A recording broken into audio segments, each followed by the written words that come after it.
Mesdames et messieurs, bonjour et bienvenue dans Sabah, votre magazine matinal de ce lundi 4 mai et 14 Rajab. Serigne Moursala Sey, bonjour. Bonjour Serigne Moussa. Bonjour Serigne Mohamed Lamine Diouf. Bonjour Serigne Moussa.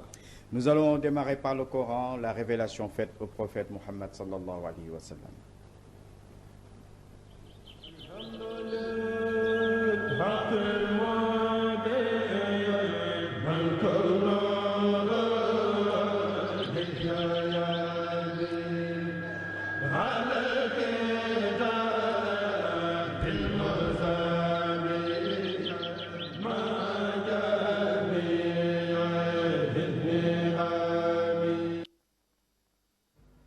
أعوذ بالله من الشيطان الرجيم. بسم الله الرحمن الرحيم. الحمد لله رب العالمين. الرحمن الرحيم. ملك يوم الدين. إياك نعبد وإياك نستعين. اهدنا الصراط المستقيم. صراط الذين أنعمت عليهم غير المغضوب عليهم ولا الضالين.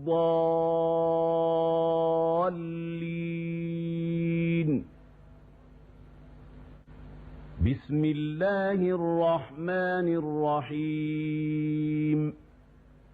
ألف لام ميم.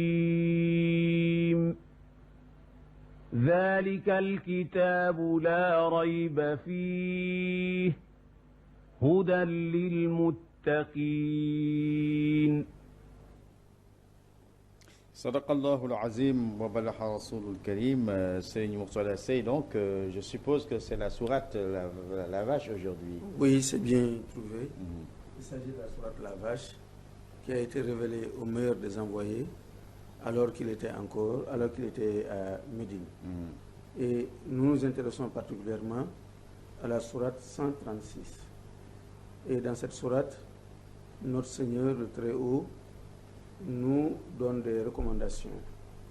Il nous dit, dites aux croyants, dites, nous croyons en Allah, en ce qu'il nous a révélé et ce qu'il a révélé à Abraham, à Ismaël, à Isaac, à Jacob et à sa descendance.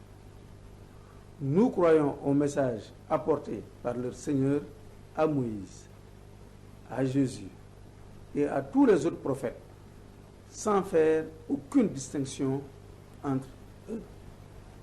C'est à Allah que nous sommes soumis. Donc, dans ce verset, notre Seigneur nous enseigne sur la manière, sur notre croyance aux envoyés et également au message révélé. Voilà les deux thématiques qui traverse ce verset.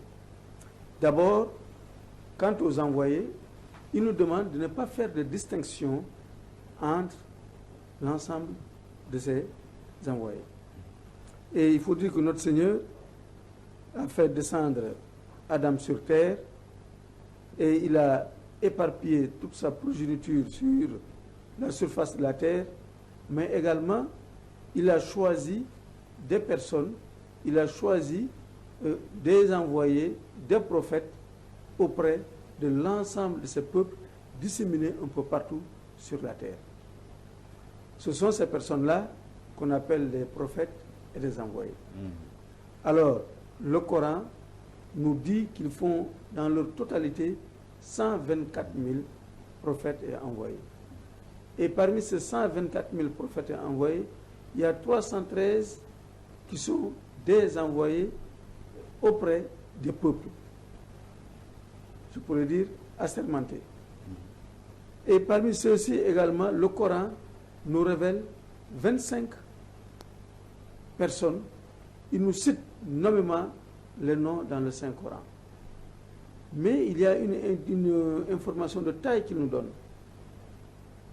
Il nous demande de ne pas être de ceux-là qui acceptent que tel est prophète et tel ne l'est pas. Non, il nous demande de croire à cela sans distinction. Cela est très important. Oui. Et quels sont ceux-là qu'il a envoyés? Et les noms figurent dans le Saint-Coran. Cheikh Ahmadou Bamba nous le dit dans son ouvrage intitulé « Le viatique des adolescents ». Il nous le cite au vers 137. Et déjà au vers 136, il nous dit « Distinguez ceux qui figurent dans le Coran.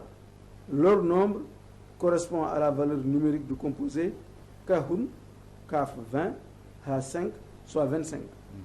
Il nous dit c'est Mohammed, paix et salut de Dieu sur lui, c'est Adam, c'est Noé, c'est Hud, c'est Idriss, c'est Lot, c'est Salih, c'est David, Joseph, Jonas, Job, Haroun, Jean-Baptiste, Jacob, Élie, Élisée, Abraham, Isaac, Ismaël, Zacharie, Salomon, Zolkifli, Jésus, Shoaib et Moïse.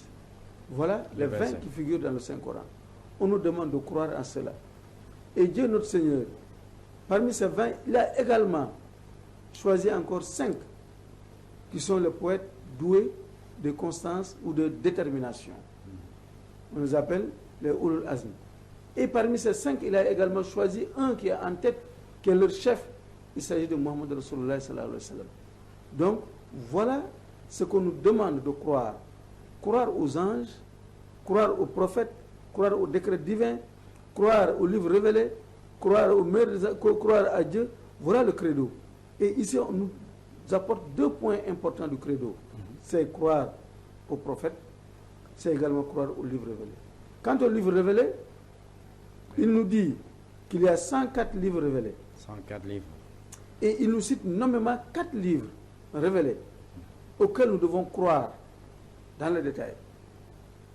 Il s'agit du Saint-Coran, il s'agit de l'Évangile, il s'agit des psaumes de David, il s'agit également de la Torah. Voilà, il nous demande de croire en ces livres. C'est Dieu qui les a révélés. Et le Saint-Coran, qu'on appelle également le discernement, est venu pour faire la synthèse de l'ensemble de ces messages envoyés à des prophètes, à des peuples déterminés. Mais le meilleur des envoyés, lui, il a été envoyé à l'ensemble de l'humanité.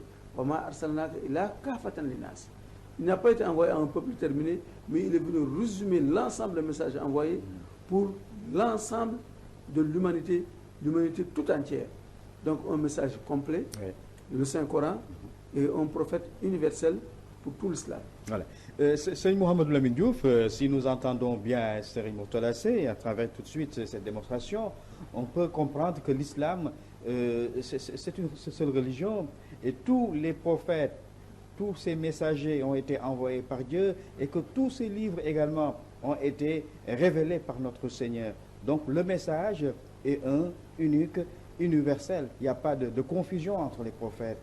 Exactement, il n'y a pas de confusion entre les prophètes. Et l'échantillon que le verset 136 de la sourate 2 a choisi est un échantillon très représentatif, aussi bien dans le temps que dans l'espace. Et nous avons Abraham, Ismaël, Isaac, Jacob et leurs descendance. Et là, nous avons les 2 grandes divisions des prophètes du point de vue ethnique ou bien du point de vue de leur appartenance. Car dans les 25 prophètes que viennent de citer tout de suite Serigne Mourtada Sy et dont les noms nous sont parvenus dans le Saint-Coran, Cheikh Ahmadou Bamba, dans son ouvrage intitulé Mawahibul Khoudous, les dons du Très Saint, nous enseigne à partir des vers 464 disant que sache que tous les messagers sont non arabes, excepté 5 parmi eux. Donc dans le lot des 25 que le Coran nous a révélés, et l'ensemble des autres 313, nous avons 5 seulement qui ne sont pas arabes. Tous les autres qui sont arabes du moins. C'est-à-dire tous les autres appartiennent à d'autres peuples, sauf 5 qui sont arabes. Le premier d'entre eux, les 5, est Hud, puis Ismaël et Saleh. Leur 4e est l'ami de Dieu Abraham. Leur 5e est le chef de tout prophète Ahmad, le plus louangé, sur lui le salut et la paix de Dieu l'absolu. Donc maintenant, dans ces 5, on voit que dans le Coran, dans Muqaddamatul Amda, Cheikh Ahmadou Bamba, parlant du prophète Mohammed, paix et salut sur lui, nous l'enseigne, fait ses louanges en ces termes. Il est celui qui exauce, mais il est aussi l'exaucé. Le légaliste, la terreur des ennemis, il a envoyé auprès des Arabes comme des non-Arabes. Mujibun, mujabun, murtadun, muhlikun hidan, mubihun wa mubhonsun ila l'hurbi wal hujmi. Donc tout ce qu'on appelle Hajam, c'est les peuples qui parlent d'autres idiomes autres que l'arabe. Et ils sont dans les 313 le plus représentatifs. Seuls 5 d'entre eux, que le cheikh vient de citer tout de suite, ne sont pas arabes. Et maintenant, dans Bani Israël, nous avons Jacob, dont le nom est Yankob, mais dont le patronyme est Israël. Et tous les fils qui viennent de lui, on les appelle les Banu Israël, les fils d'Israël. Et ce sont les autres prophètes, autres que l'envoyé de Dieu, paix et salut sur lui. Et maintenant, les Arabes sont de la descendance de Sayyidina Ibrahim, avec son fils Ismaël et le prophète Mohammed, paix et salut sur lui. Lui, il est arabe, Moïse, Jésus et les autres sont des Bani Israël. De l'arabe, il y a des variantes, voilà, si on peut l'appeler ainsi. Voilà, il y a des variantes dialectales, mais du point de vue ethnique, parce que les fils d'Israël ne sont pas des Arabes, c'est des Hébreux. C'est pourquoi les autres livres révélés avant le Coran ne sont pas arabes. Et le Coran précise toujours Qur'anan Arabiyan, un Coran que nous avons révélé dans la langue arabe. Et on voit que la langue arabe, c'est une langue qui s'est dessinée à partir d'un certain moment et qui a été une synthèse très fertile des anciens parlers qui l'ont précédé. Et notre Seigneur en a fait ainsi pour préparer une langue capable de recevoir un message dont la richesse linguistique et les autres aspects sur le plan du message, une langue de communication, exactement. Et donc le Coran nous montre maintenant à travers Ismaël et Abraham tout ce qui est arabe, avec le prophète Mohammed, Salih et Hud. Nous avons avec Isaac et Jacob tout ce qu'on appelle Bani Israël, parce que Isaac c'est un fils d'Abraham, Ismaël c'est un fils d'Abraham, et deux fils sont issus, les 2 grandes divisions des peuples qui ont reçu la révélation, les Arabes, avec Mohammed Rasulullah qui est le dernier messager, et la famille d'Israël, Jacob et ses 12 fils. Voilà, c'est très clair, Serigne Mohamed Lamine Diop, Serigne Mourtada Sey. On va passer à l'autre rubrique, le hadith du jour.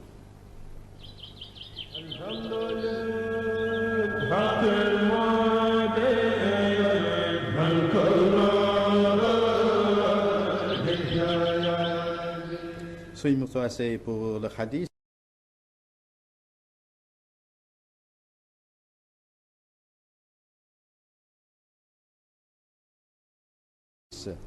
Oui, pour le hadith, nous restons toujours dans le même registre. Et d'après Abu Huraira, que Dieu l'agrée, dit: je suis la personne la plus en droit de Isa ibn Maryam, ici-bas comme dans l'au-delà. Et les prophètes sont des demi-frères. Leurs mères sont différentes et leur religion est unique. Et cela a été rapporté par Bukhari dans son Sahih.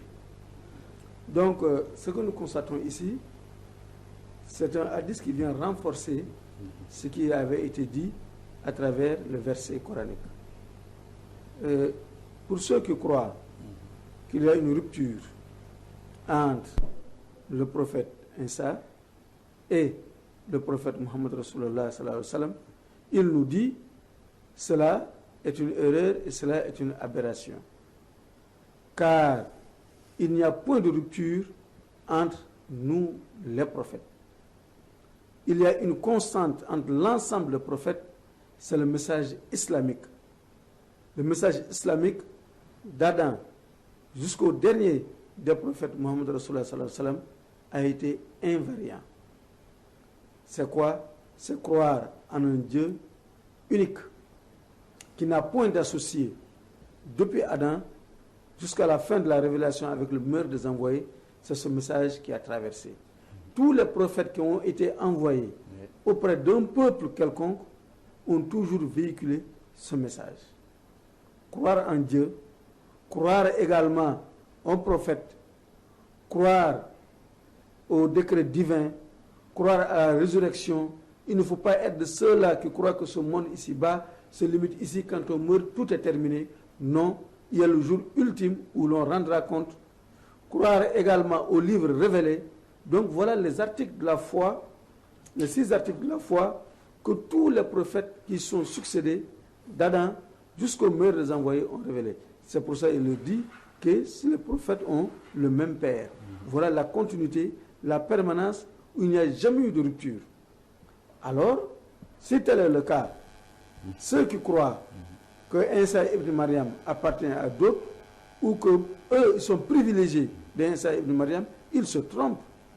Le meilleur des envoyés, qui d'ailleurs est leur chef, qui d'ailleurs est leur mandat, il est venu boucler la prophétie et plus en droit légitimement de revendiquer son appartenance à Isa, de montrer qu'ils forment une même et unique famille. Voilà quelque chose de très important. Donc ne pas être de ceux-là qui disent que la prophétie a pris fin avec Jésus, ou la prophétie a pris fin avec Moïse ou avec David. Non, loin de là, c'est le meilleur des envoyés, Mohammed Rasulullah, qui est venu clôturer le message, qui est venu apporter à l'humanité ce qui, jusqu'à la fin des temps, demeurera comme vérité. Merci Seymour Mourtala Sey, Seymour Mohamed Lamine Diouf. Donc c'est très clair que les messagers tous en fait sont unis, mais à côté il y a les détracteurs aussi qui cherchent toujours à semer la division dans le rang dans la loge des prophètes.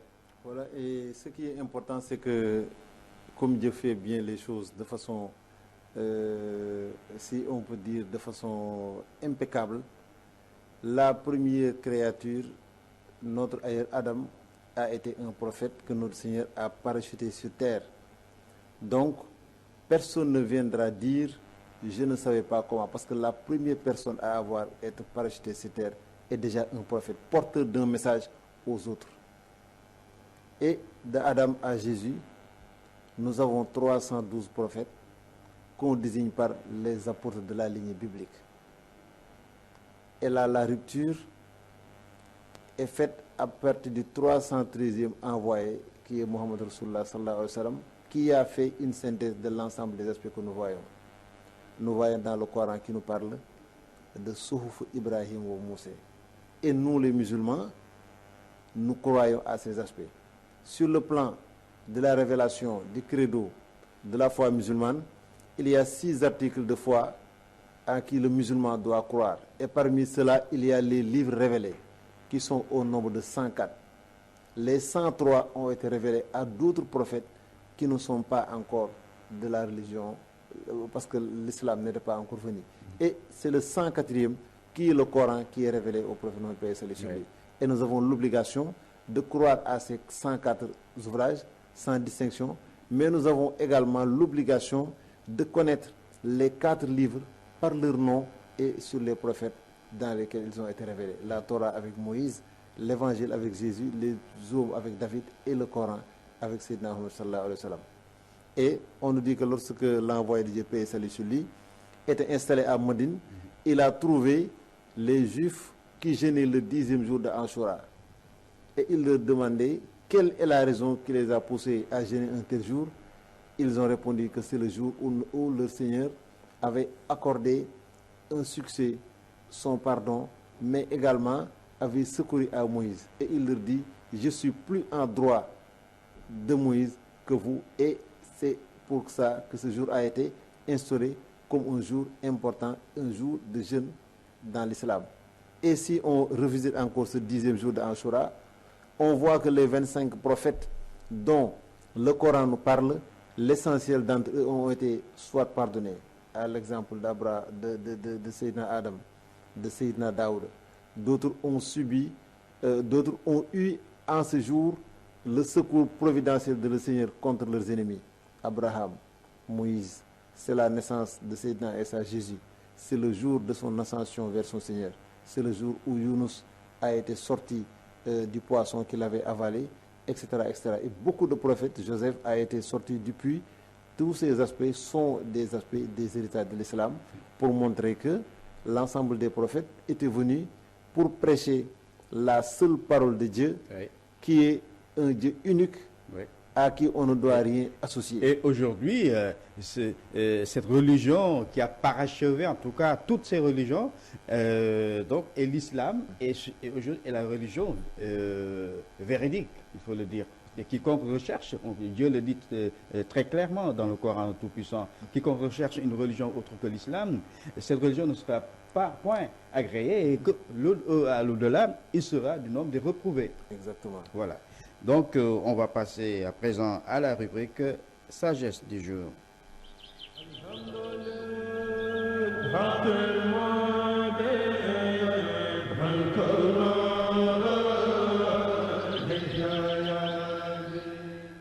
La sagesse, Serigne Mourtala Sy. Voilà, la sagesse va toujours s'inscrire dans la même veine. Et nous allons toujours rester avec l'ouvrage, le viatique de la jeunesse, où Cheikh Ahmadou Bamba nous donne quelques leçons concernant les envoyés. Et après nous avoir dit leur effectif, on l'a dit tout à l'heure, 124 000, les prophètes envoyés. Quant aux envoyés, ils sont au nombre de 313. Mais maintenant, il vient nous enseigner la croyance que nous devons avoir par rapport à ces envoyés. Au vers 105, il nous dit « Il est indispensable à leur égard, pour accomplir leur mission, ces trois attributs. La sincérité, la fidélité et leur transmission du message. » Et pourquoi il nous donne ces leçons?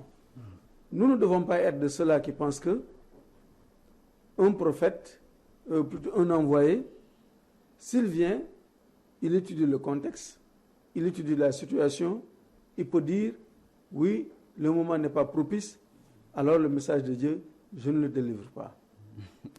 Ou bien, je vais amputer le message pour attendre que le contexte soit favorable pour donner un message complet. Non, il nous dit que cela est impossible à l'égard des prophètes. Car nous devons considérer qu'il est inadmissible pour eux, à leur égard, de commettre le parjure, de commettre le mensonge et de faire de la dissimulation. Le voudraient-ils?